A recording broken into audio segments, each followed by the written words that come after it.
Welcome back to another episode of Projecting Grandeur. I am your host, Ron Dichter. Today, you are all in for a treat. We have a really exciting guest with us, somebody who brings a ton of experience. He is a franchise expert, an author, an advisor. He's helped hundreds of people and businesses achieve freedom through business ownership. From Wall Street to franchising, his journey is about aligning ambition with lifestyle. And I want to dive into how franchising can be a powerful path in owning your future. Please help me welcome Giuseppe Grammatico. Giuseppe, welcome to the show. Wow, Ron, I appreciate it. Really looking forward to this one. Thanks for having me. You bet. It's great to have you. All right, well, let's just jump right into it. So I want to understand what pushed you to leave corporate life for franchising. Like, that's just a bold move. Yeah, so I first person in my family to go to college. My family owned a restaurant, so that was my first taste of entrepreneurship.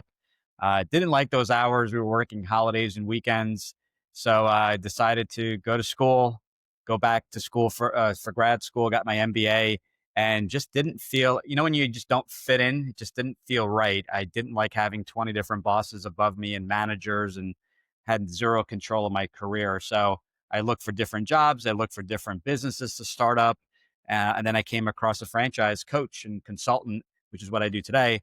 And he walked me through, franchise is a business on training wheels. You don't have to recreate the wheel.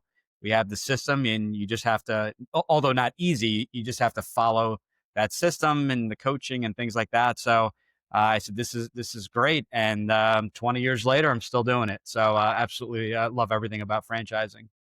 That's amazing. 2 decades. Well, if you were to have like a key lesson, what did you learn from owning so many franchises? Like, what did that teach you?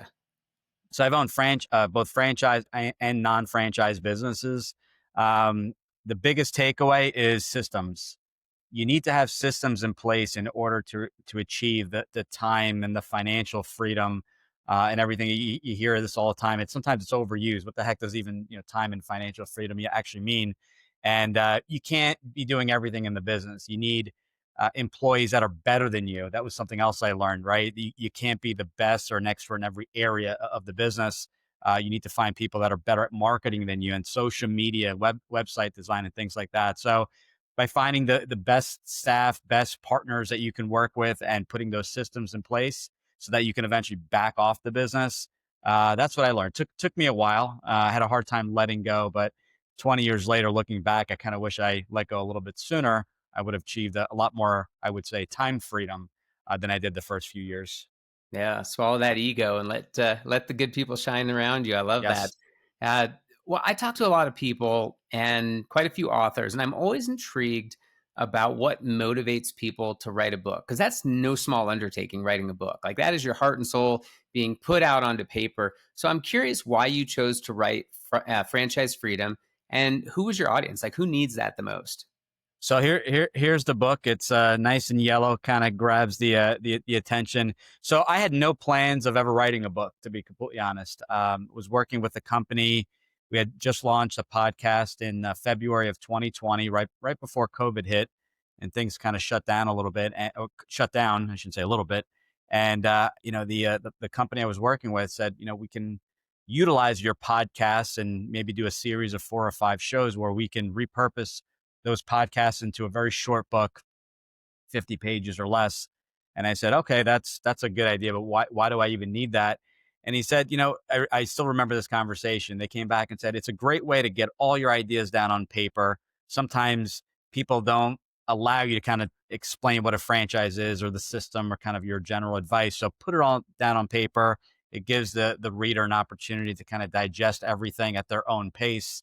And I said, it's a different avenue of taking in that content and learning. Some people like video, which is all about, I love everything video. Some people prefer reading. So I wanted to get those ideas out and give everyone that level playing field. This is the information you need. If you want to use an expert or a consultant like myself, more than glad to work with you. But if you want to do it on your own, this is my exact blueprint. So wanted to make it just really easy for people to dive into what a franchise was, but never was the intention. But I do recommend anyone that's ever thought about writing a book, utilizing the content you have, and that could potentially be your podcast, and putting that together into maybe a short book that people can easily digest and read. I may take that advice myself one day. Good stuff there, Giuseppe. So there's a lot of different franchise models out there. If you have somebody who's looking for, let's say, lifestyle flexibility, what kind of franchise model would best suit a person like that? Yeah. So with lifestyle, there's different ways of looking at it. There are people that prefer the business to be operating 9 to 5, Monday to Friday, and that could be a business coaching business, an expense reduction business where you're working with small businesses.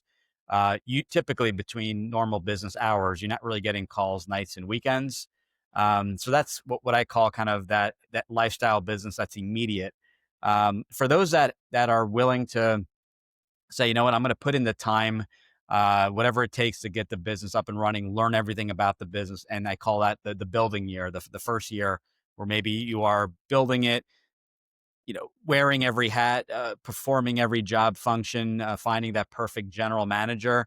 Then, I would say almost any franchise, as long as they're offering you that support, could be a great lifestyle business. And those businesses may operate 24/7, giving you a lot more opportunity to generate income. But you do need to have that support in place, those key people in place to field those calls after hours so that you're not, constantly getting those calls and emails. But ultimately, as an entrepreneur, business never sleeps, right? You're always checking email, thinking of the business. So it's really kind of what that speed looks like. If you're okay with that builder year, you got a lot more options. But if you prefer that up front, it may be working with the school, maybe working with small businesses in your area. So there's lots of options there. Yeah, I like that. Well, can you give us a real example of, let's say, a semi-absentee success story that you've either worked with or heard about? Yeah, so with semi-absentee business ownership, there's two methods, right? It's the one that you work the first year, get the get a general manager in place, and then eventually become semi-absentee, and that usually takes that first 6 to 12 months, as I just mentioned, learning the business. And then on the flip side, people have come to me and said, you know what, I am not ready to leave my job at this point. I'm going to run that business part time. I'm going to have someone in place. And we were working with a gentleman, and to keep everything confidential, well, he was working with schools essentially, offering childhood enrichment, offering PE programs to private schools, charter schools, and Montessori schools and things like that. He actually had another business that he was running full time, and he ran this business on the side with a key employee. It took a little while to find that individual, but what I recommended was, before launching the business, the number one priority is to hire that general manager or that key employee, so that you can go to training together. And this is something I recommend to everyone. He's done well. He's purchased additional territories in California. But the key thing, and what I found missing with others, is that they would go to training and then hire a general manager later and send them to training a few months later. And they kind of fell off. They weren't on the same page. So I recommend, even if it means delaying opening of the business, I would hold off a week, couple weeks, even a month, hiring that key employee. And then once you hire that employee, having this live Google Doc, and this is a mistake I made. And, I recommend this to everyone, is and having everyone's kind of responsibilities listed out. And this is an evolving live document. So it could be edited, it could be changed.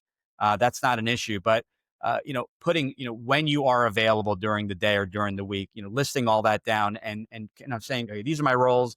I'm only available via email.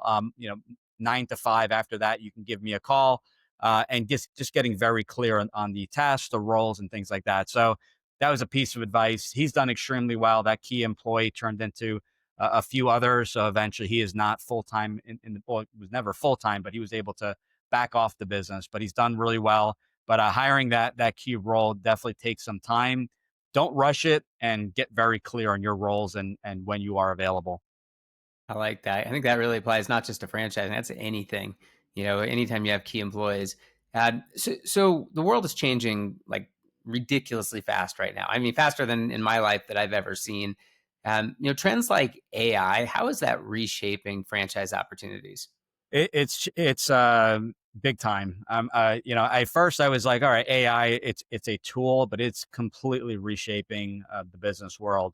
It used to be, well, I maybe I'll dabble in it, and really, it's to the point where most businesses, I feel, Maybe not everyone agrees with this, but you really need to embrace it because it's not a bad thing. It's not. I don't think it's taking over businesses.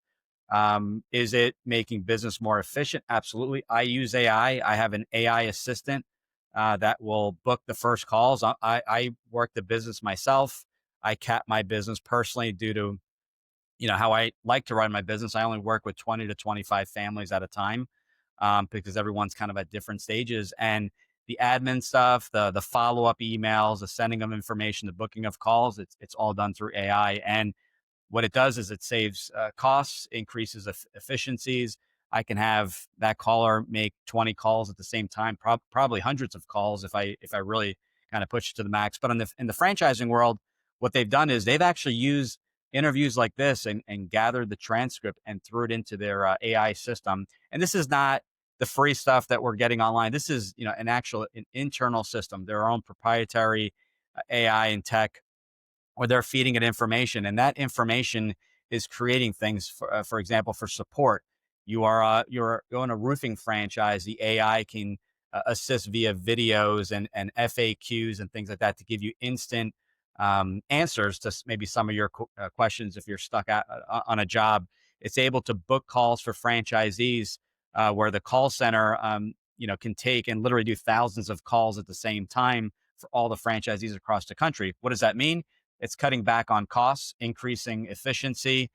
We've had quite a few franchise brands that said, you know what, you don't need a front desk receptionist because the AI is going to be taking over that role. And we're going to embrace it. And we're going to let clients and customers know we're embracing AI. And the reason we're doing that is to be more efficient and to cut on costs.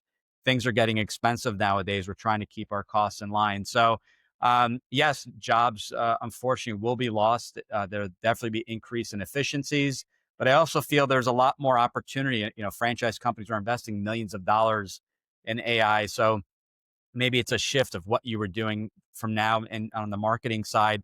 What are the prompts you could be entering in AI? How do you make it more efficient? What are we feeding the AI? So, because, for example, this interview, we're talking about franchising, efficiencies, AI.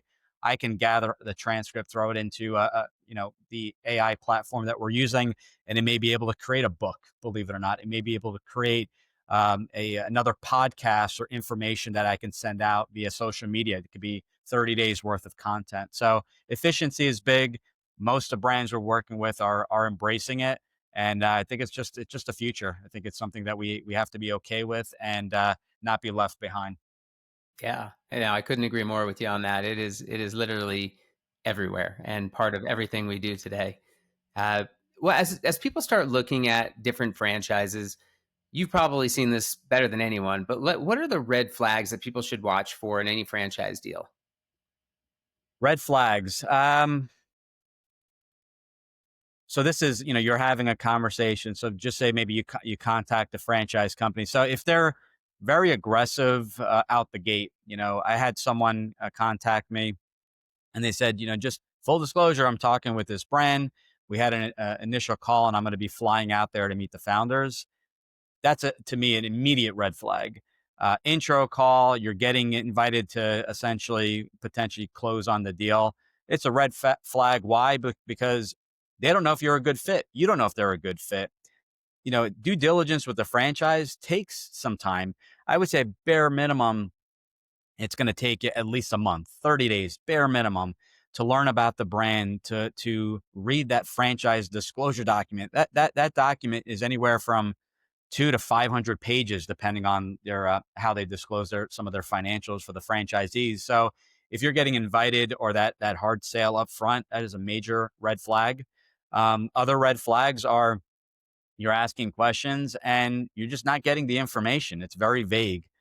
You're asking for, hey, I'm not asking for the secret sauce here, but can you share what your CRM looks? It may not be able to send you access, but at least review it on a webinar. You need to be really comfortable with what that looks like, and then eventually speaking with franchise owners, franchisees that are actually in the system, followed by at some point the founders. So it needs to be you're having a call roughly once a week, but it cannot be rushed. Your questions needs to be answered. If you're not getting your questions answered, or there's no follow up and things like that, to me that's a red flag. That's almost like, is this what to expect in the future? If I meet the CEO and they have no clear path, their founder, their CEO, of where the company is going, what they're working on, how they're helping franchise owners, I'd say run the opposite way, because this is the brand and this is your leader, and you need to make sure you have a clear path to growth. Makes total sense. So as you start working with your clients, you mentioned that you kind of keep a tight roster of families that you work with. How do you help your clients find that right franchise fit? What does that process look like? Yeah, so step one is, and we go back to the very basics, and this is the step that most people skip, is franchising even the right path for you?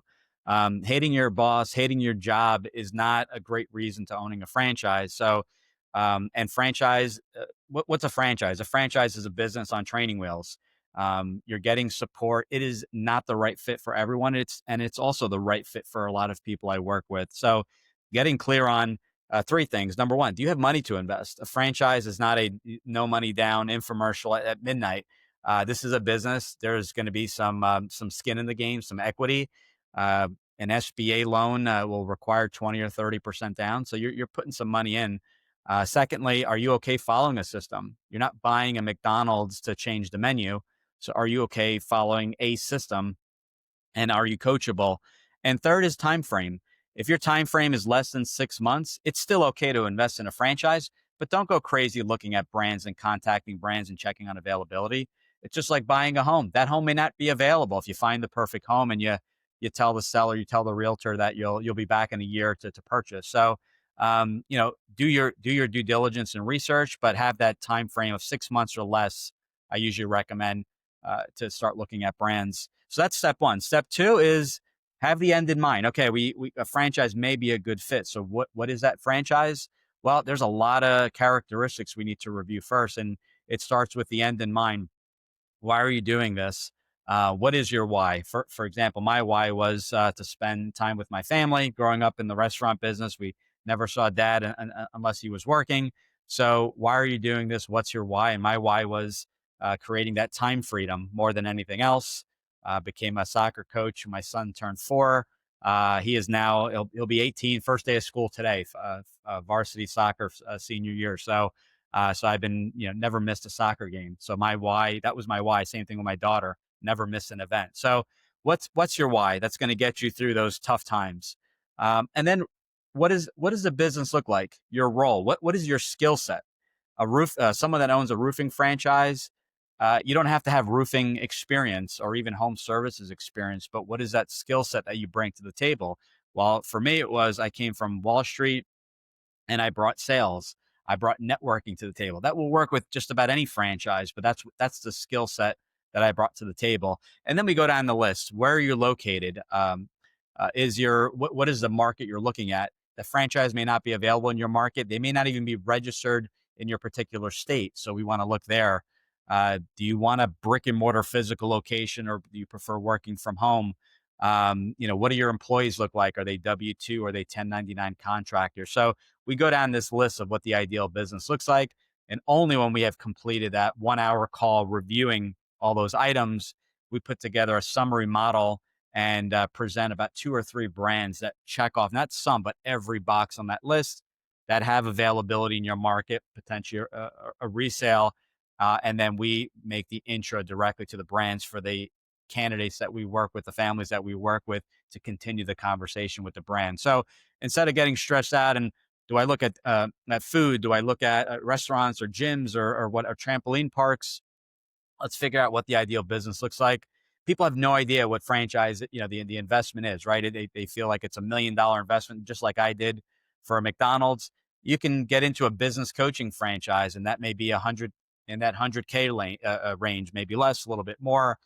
You don't have to spend the millions of dollars, a 7-figure investment. And you also have the options of funding, which we also review. You can use a retirement rollover, an SBA loan, a home equity line of credit. So once we educate, then that opens up the doors. Like, oh, I didn't realize, that I can use my retirement. I just left my job.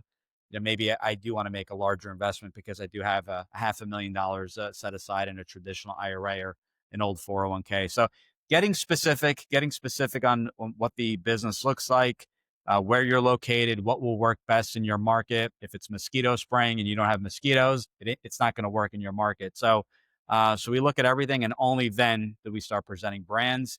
It makes life so much simpler, less anxiety, less stress, because you've literally listed what that ideal business looks like. Hmm. That's so interesting. I didn't realize there were so many little nuances and facets of selecting it. That does make sense as you say that. So as you think about bold moves, starting a business, whether it be a franchise or any other business, is a bold step. Is there a bold move that helped you, or maybe even one of your clients, really step into that bigger version of themselves and what they were trying to achieve? Yeah, it's I deal with this daily, and for me and most people that move forward, there's a pain there. Um, for me, it was I hated my job, and not only did I hate my job, the income was great. Income was phenomenal, but I hated the job, I hated the commute, and I knew deep down I would never see my kids traveling to New York City, 2.5 hour commute each way, door to door. That's how long the commute was. So if I left at 5 and got home at 9 p.m., I would never see the kids. So the pain has to be there. I work with a lot of people that I like my job. I'm looking for another source of income. Okay, not really a pain point. And typically they're making, great money and they're just looking for an investment. A franchise is not a passive opportunity. It's not like the stock market. I'm going to throw my money in. I'm just going to go onto Google Finance or whatever platform you're using and taking a look. So I think the pain has to be there for change. Not happy with the job. Were recently laid off and have thought about business ownership. And I have people coming to me. They're later on in life, and they're just like, I don't feel like I'm employable. I feel like I'm behind on the technology. I don't feel like the salary I was getting paid. People replacing my me and my position are coming in for half. So I want something I can have a lot more control. So it's really the pain point, the situation that they're in. I don't sell people into owning a franchise. I educate. I tell people it's not, as I mentioned, not passive. This is not pay the franchise fee and the franchise company runs it for you. They don't need you then. They could just own their own location. So they need people following that system, that unfair advantages I tell everyone that you're getting from the system. But pain is going to be big, and just having an understanding of an involvement. There's a lot of work up front, whether it's semi-absentee or full time to get started. So you have to be okay. You have to figure out how you're going to make that space, that time, in order to invest in the business. And chapter 3 or 4 of my book, let the family know what the heck you're doing. If you're married, let your spouse know. Let the kids know that mom and dad are doing this to create more time freedom, so we don't miss any more events from school and soccer games. So there's a lot of kind of planning that takes place, but the pain is the biggest thing. And why people don't move forward, it's fear, and part of fear is they just get inside their heads and they don't see what the big picture is. And someone said to me, I go, what, I asked them, what's holding you back? And they said, well, it's there. There's definitely fear. I go, what is your fear? And a lot of it was outstanding questions they didn't have answers to. And I go, jot those down and ask the franchisor. That's their job. I'm not, I need the investment range. It's literally stated for you. Yes, there could be changes, and during COVID there were some increase of costs and things like that. But you have a range. This is information that's been gathered, and sometimes it's just some questions being answered. And then someone said to me, "I have all my questions answered, but I'm fearful of this is $100,000 investment, and I'm fearful of losing my investment." And I said, you should be fearful. There's absolutely a risk. Just because it's a franchise doesn't mean there's not a risk. So what's the downside? Well, I can lose 100,000. I said, absolutely. But would you actually allow that? Are you actually going to lose $100,000 overnight? I said, probably not. You're going to do everything it takes to get that business up and running. And after the first year, if it's not doing well and you're just not happy, you could still sell that franchise license to somebody else. There's still value there. But what if you succeed? What if you bust your butt and make things work and you never miss a soccer game or an event with the family, your daughter's Girl Scouts, dance recitals and things like that? What if it works and you never miss that? What if it works and you don't have a 5 hour commute? And it's almost like this mindset shift and just opening them up and getting themselves out of their heads. And that's what my coach did with me, and I'm grateful for that. And that's what I do with everyone I work with. But at the end of the day, it's a decision. It's a difficult decision, but you gotta look at both sides, but look at the opportunity that and the new life it can create for you. I like that. Yeah. And there's no such thing as an investment without risk. So it's well Correct. said. 100%. So the whole concept of this show is about projecting grandeur, which I know what it means to me. But as I've brought on different guests, that's one of the common questions they ask is like, what does projecting grandeur mean to you? What does that, incite inside of you? And so when you think about franchising specifically, how do you think that reflects the idea of projecting grandeur? You know, a franchise is a vehicle. Business ownership, investing in the stock market, real estate. These are all vehicles.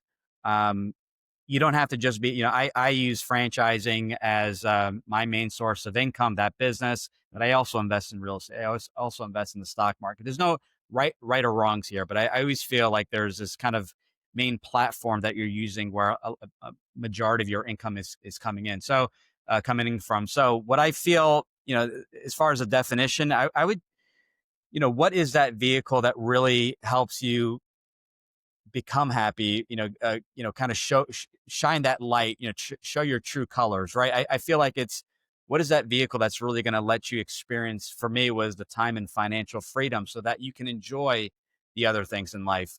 I was not passionate about my first business, but it allowed me to have more time with my passions, which is spending time with my family and going to soccer games. We're Red Bull fans here in northern New Jersey. So that's something. I didn't want to be in a soccer franchise, but I wanted the time freedom to spend time with my family at the soccer games because that was our way of unwinding, of bonding, which is funny now because now my daughter can't stand soccer. So it's just the three of us. So we have to find a new sport or new activity. But I guess she got sick of all the soccer games. But I think it's a way of what that platform is. What is that way to show your true colors? If you're at a job where you're getting beat up every single day, you're going to be just kind of closed in.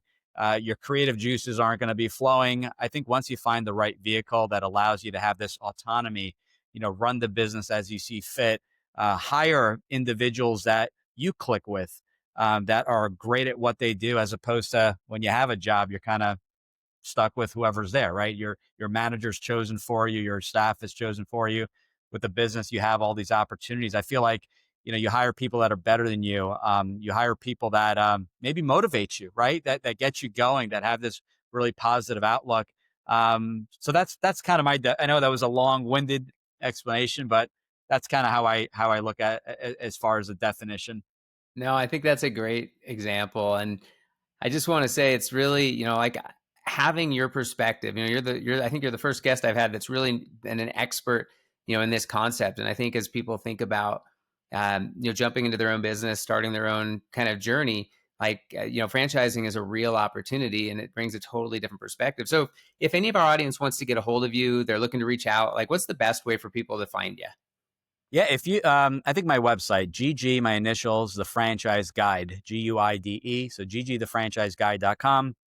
Free download of the book, which is my exact blueprint to finding a franchise.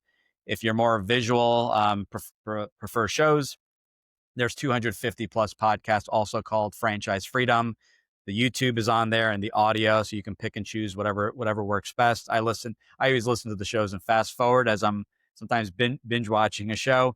If you're really early in the process, don't know where to start, we have 25 FAQs that talk about the process, what to expect, time frame, my costs. By the way, my coaching is free. I'm paid directly from the franchise companies, a referral fee like a real estate agent.